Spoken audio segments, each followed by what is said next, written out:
Salut, bienvenue sur Brice Zito, la chaîne qui nous parle de zytologie. Aujourd'hui, c'est une rencontre un peu particulière. En Belgique, on parle souvent de brasserie familiale. L'intérêt pour moi, c'est de te présenter une brasserie et de voir l'influence de la famille sur le goût de la bière. Donc pour ce faire, on va aller à la rencontre de Tom.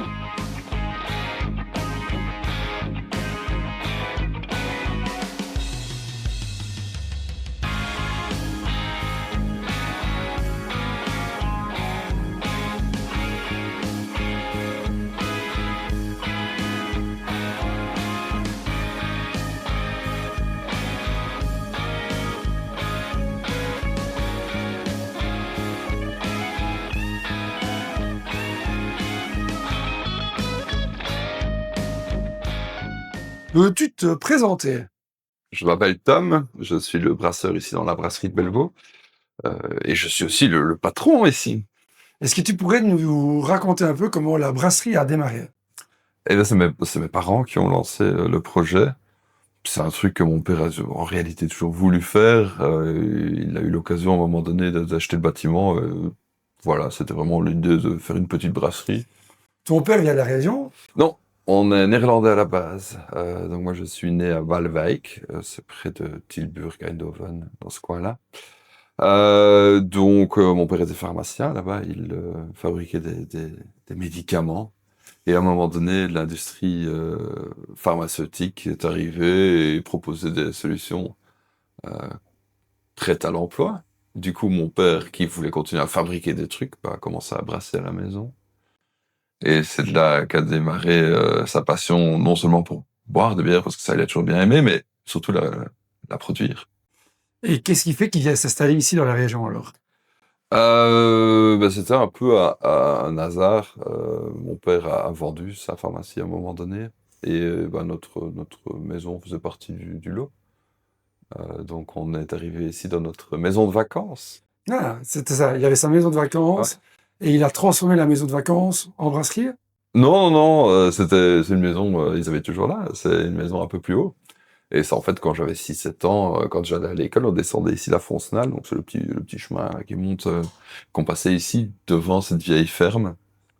Et c'est ici qu'on enlevait nos bottes, en fait, dans cette vieille grange ouverte, et qu'on remettait les chaussures et qu'on continuait à marcher sur la route pour aller à l'école. Et donc ton père l'a racheté? En 2001, donc c'était vraiment des années plus tard. Le bâtiment était en vente parce que les gens devaient aller... Enfin, une des deux personnes était décédée et l'autre devait aller en home, et du coup ils ont décidé de vendre la ferme, mais ils n'avaient pas d'enfants. Et quand il rachète, il se dit directement qu'il veut faire une brasserie? Ils voulaient l'endroit, et ils le trouvaient incroyable. Et du coup, c'est après que l'idée s'est un peu développée, mais c'est aussi en voyageant, en voyant d'autres brewpubs qui commençaient, surtout au Canada, hein, il y en avait de plus en plus. Et c'est là que l'idée s'est un peu forgée de tiens, je brasserais bien des petites quantités qu'on vendrait en direct, et avec le surplus, on le vend dans le récal. Et sa vision des bières, lui, quand il démarre, c'est quoi? Il est attiré par quel style? Il veut produire quoi? Mon père est surtout attiré par des choses très simples, pas de faux, pas de goût extrême, des grands classiques, euh, des souvenirs. Triple, stout, Triple, stout, c'est... bière fumée, Ah ouais, pils quand c'est bon, quand c'est maîtrisé. quand c'est maîtrisé, oui, très critique. Toi, quand est-ce que tu as commencé à participer à la brasserie? J'ai commencé, en réalité, tout au début, j'étais là quand on a déballé les cuves, quand on a commencé à les rassembler. C'est moi qui l'avais, quand j'avais 14-15 ans, je commençais à aider pour laver les pièces, pour les brancher, pour... Mais quand ton père à la brasserie, qui démarre le projet, t'as quel âge à ce moment-là? Ouais, ouais, 16 ans, 16 ans. 16 Quand ans. on a officiellement ouvert les portes, j'avais Ouais, 16 c'est ans. ça. Donc quand on était ici en phase de travaux, ouais, j'avais 14. Donc ouais, je donne un petit coup de main. Bon, c'est pas... Je t'ai pas impliqué, Ouais, hein, mais j'ai donné un petit coup de main, quoi. Pour toi, une brasserie familiale, qu'est-ce que c'est? Si tu devais la définir. Est-ce que toi, déjà, tu te sens dans une brasserie familiale? Oui, Et comment tu la définirais? fondé et financé entièrement par la famille, le soutien familial, euh, voilà, de A à Z, on discute. On n'est pas toujours d'accord sur tout. On a des goûts différents déjà à la base. Enfin, je veux dire, mon père aime bien certaines bières, moi, j'aime bien aussi, mais j'aime bien d'autres aussi. Hein. Euh, oui, l'uniformisation du marché, les IPA partout, ok. Moi, j'aime bien les IPA. Je veux dire, je vais pas embrasser tout le temps parce qu'il y en a déjà tellement, mais lui, il les déteste, ça. Il s'en fout. Ouais, quand il y a un petit lutin ou un petit loup sur une étiquette, lui, ça l'emmerde. C'est quoi ce truc ouais, c'est pas sérieux, ça. Ouais, c'est ça, il a quand même gardé un truc de tradition des Ouais, bières. oui, pour lui, c'est pour ça qu'ils partent en vacances chaque fois en Allemagne et en Autriche, parce que c'est toujours bien, bien protégé là-bas. Au moins, ils viennent pas avec des idées nouvelles. C'est ça.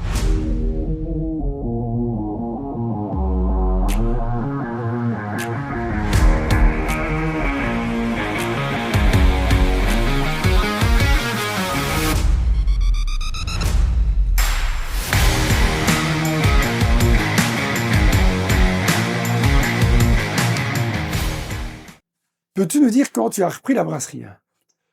Oui, j'ai repris assez rapidement, vu que mon père avait des problèmes de santé début des années 2010. C'est là que j'ai commencé à m'occuper un peu plus de la gestion de l'entreprise. Officiellement, ça s'est fait plus tard, quand j'ai commencé à avoir des parts, donc en 2016. Mais je me suis vraiment préoccupé de la production à partir de ouais, 2011, 2012. Quand tu reprends la brasserie, est-ce que tu as pu mettre ta patte directement ou au fond tu t'es retrouvé avec ton père qui avait l'identité brassicole dont on a parlé avant? Ouais.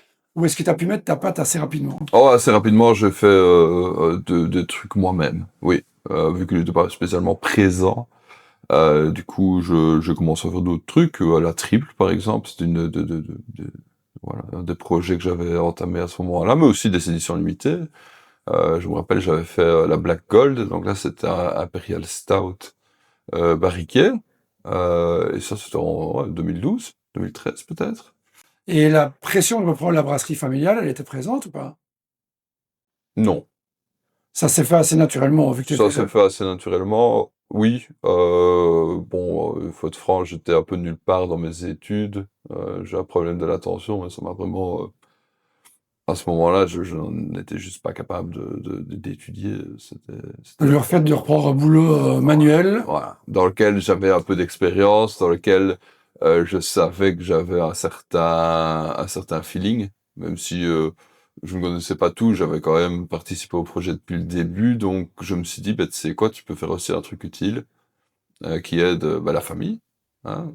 Il y a beaucoup d'efforts et beaucoup de moyens qui ont été mis dans la brasserie pour que ça marche. Maintenant, papa, il n'en est plus capable. Euh, voilà, c'est qu'on te laisser ça. T'es resté combien de temps dans le projet avant que ta compagne ne vienne avec toi? Direct. Elle est directement venue, pas, enfin peut-être à temps plein directement, mais on était déjà ensemble quand mon père a eu son AVC, donc elle a directement commencé ici aussi à travailler en tant qu'étudiante à l'époque. Comment est-ce que vous répartissez les rôles? Parce que c'est vrai que les gens, à mon avis, ils te voient plus souvent toi en tant que brasseur, mais il y a quand même cette vie de couple au sein de la brasserie. Les rôles sont répartis comment?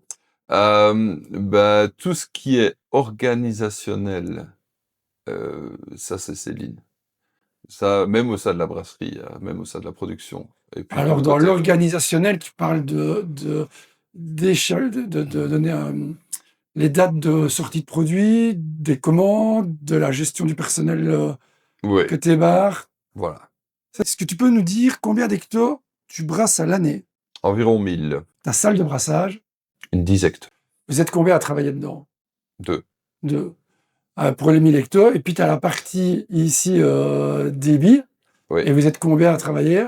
Bah, en temps plein 2 aussi. Mais on a une quantité d'étudiants Ouais, c'est ça. Oui, je considérable. Et suppose, aussi pour l'autre côté. Hein, on est à 2, oui, deux postes rémunérés, mais on a 4-5 étudiants qui qui tourne. viennent Il y a l'équipe régulièrement. derrière.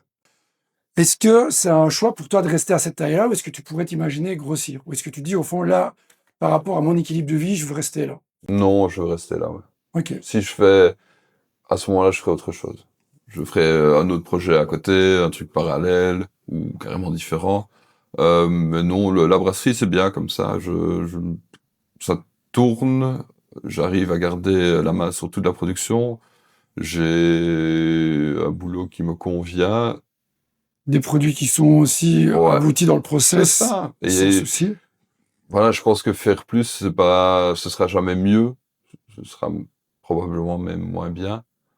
Je suis pas un patron exceptionnel. Je ne sais pas gérer beaucoup de personnel. Oui, une petite équipe, oui, ça va. Mais je suis pas gestionnaire à ce niveau-là.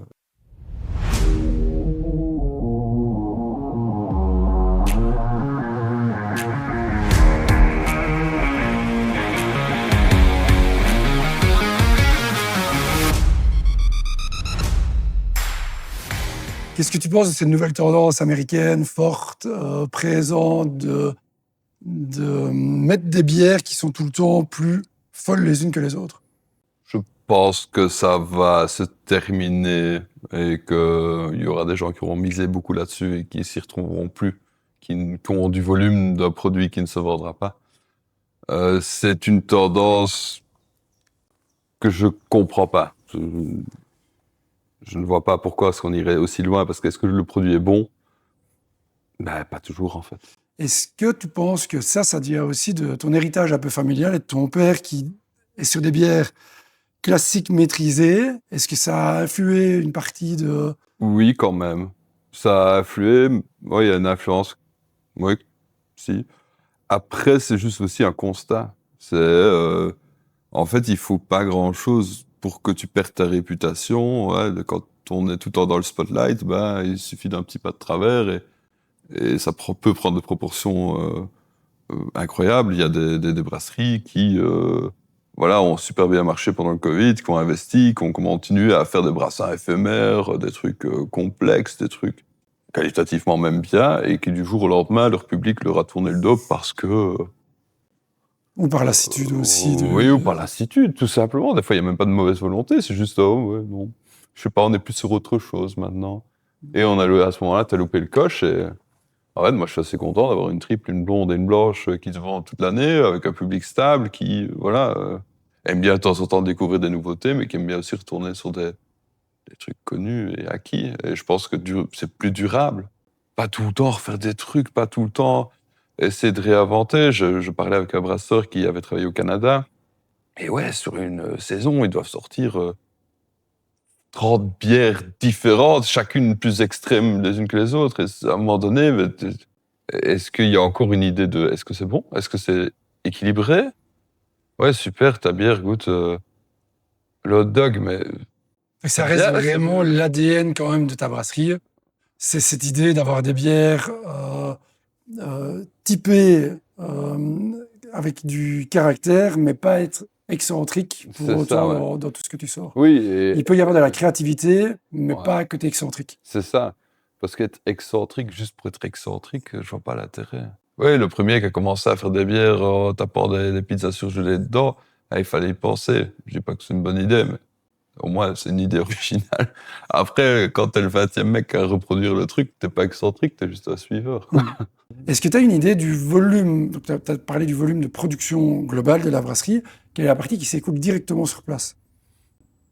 Ah, c'est une bonne question. Je pense on a peut-être 20% de notre production totale qui est vendue ici sur C'est place. ça. Et est-ce que tu penses que ta brasserie tournerait de la même façon s'il n'y avait pas cette partie Non.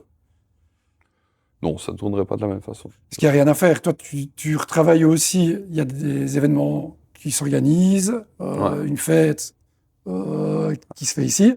tout à fait. C'est laquelle la fête? On en a plusieurs maintenant. Cette année-ci, en plus, c'est nos 20 ans, donc on a vraiment, on va lancer un programme assez festif. On a la Sunfest. Ça, c'est en juin, je pense le 21 juin, quelque chose comme ça. On a la Hopfest, donc ça c'est notre fête, notre grosse fête du houblon. Ça c'est le dernier week-end d'août. Et ensuite on va faire nos 20 ans qu'on fera en octobre. Grande fête, là. Grande fête, musique, mais pas que, barbecue, bière. Parce qu'il y a ça aussi, c'est qu'il y a toute la partie restauration, brunch, il y a plein tout de ça, trucs. ouais. Donc même pour toi, je pense qu'il y a ce côté créatif. Quand je suis arrivé, je voyais encore que tu prépares les viandes. Ouais. Donc même dans le monde brassicole, tu fais pas que la Ah non, prod. oui, C'est vraiment qu'il y a un microcosme dans lequel tu te retrouves. c'est ça. En fait, moi je ne suis pas que brasseur, je suis cuistot aussi.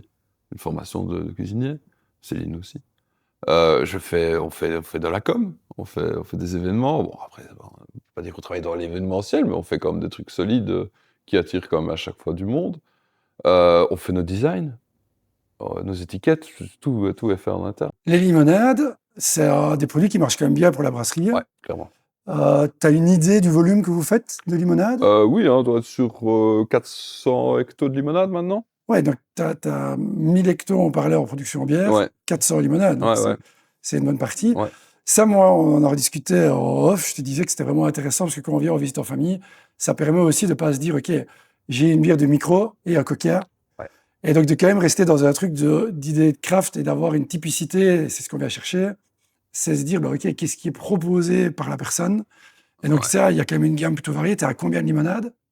On en a 5 officiellement, 5, ouais. Donc c'est quand même une gamme aussi variée. Ouais. Et ça permet quand on vient en famille, ou même si on ne veut pas boire, même Ouais. si tu as une zéro, Ouais. de pouvoir se dire, OK, c'est peut-être pas une bière que je veux, mais il y a une limonade proposée.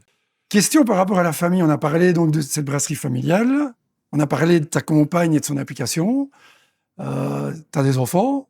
Oui, j'ai 2 enfants. Louis a 7 ans maintenant et Tessa en a 4. Et tu as déjà fait, je pense, des bières aussi en réponse, en tout cas à l'arrivée, en petit clin d'œil. C'est ça, ouais, la saison Louis, saison Tessa, ouais. Est-ce que tu as l'idée pour toi qu'ils reprennent la brasserie, qu'ils s'impliquent dans la brasserie? Est-ce que... J'aimerais bien qu'ils en fassent quelque chose. Ça, en fait, j'aimerais bien qu'ils trouvent la même qualité de vie que moi j'ai. Ça, c'est un truc que mon père m'avait dit aussi. En réalité, tu fais de ce projet-ci ce que tu veux, tant qu'il te rend heureux.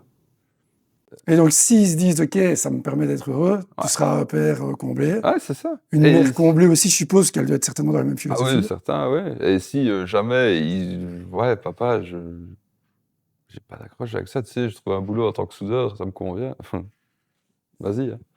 Pour les deux. Et donc, si jamais, imaginons, ils reprennent pas, qu'est-ce qui se passerait avec le projet? Est-ce que tu te dis, la brasserie doit rester en famille ou...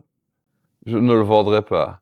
Ce serait un regret qui viendra. Espérons peut-être que deux neveux, nièces de la famille, si jamais ils ne prenaient pas. Voilà, j'ai un frère, j'ai une sœur. Eux, ils s'étaient pas spécialement intéressés par la brasserie. Ils ont chacun choisi des carrières différentes, mais peut-être que leurs enfants, une révélation, un papa, moi j'aimerais bien. Mais il y a en tout cas une idée de transmission. Si la transmission ne se faisait pas, il y aurait un déchirement de te dire non, mais l'outil, je ne veux pas le vendre. Peut-être que je vendrai l'outil, mais jamais le lieu. Ouais, c'est ça. Et je vendrai pas la marque non plus. Ça reste un truc familial. Voilà, je veux bien vendre l'équipement le jour où, c'est quoi, j'ai 70 ans, j'en peux plus, ou même j'en ai 40, j'en ai 50, j'en peux plus. Vendre l'équipement, arrêter la production, c'est pas un truc qui me ferait peur, mais genre me séparer du lieu, on fera toujours un truc, hein. Mais il y a un truc d'attachement vraiment familial au lieu, quoi. Et c'est pas juste... La bière, c'est un truc qu'on aime bien faire, mais j'aime bien faire des barbecues aussi. Hein. Enfin, je veux dire, c'est pas juste la bière, c'est plus que ça. C'est vraiment... Un lieu de vie, un lieu de travail. Ouais. C'est un mode de vie. Ouais. Et c'est ça qui est chouette, et c'est ça qui rend les journées agréables. Je viens... jamais avec les pieds de plomb pour mon travail. Je suis avec les pieds de plomb parce qu'il y a des problèmes des fois. Parce que l'embouteilleuse est encore pétée et qu'il va falloir remettre 20 000 dedans pour que ça fonctionne peut-être. Ça c'est dur, mais sinon, le fait de juste être là, tout ça. Ouais.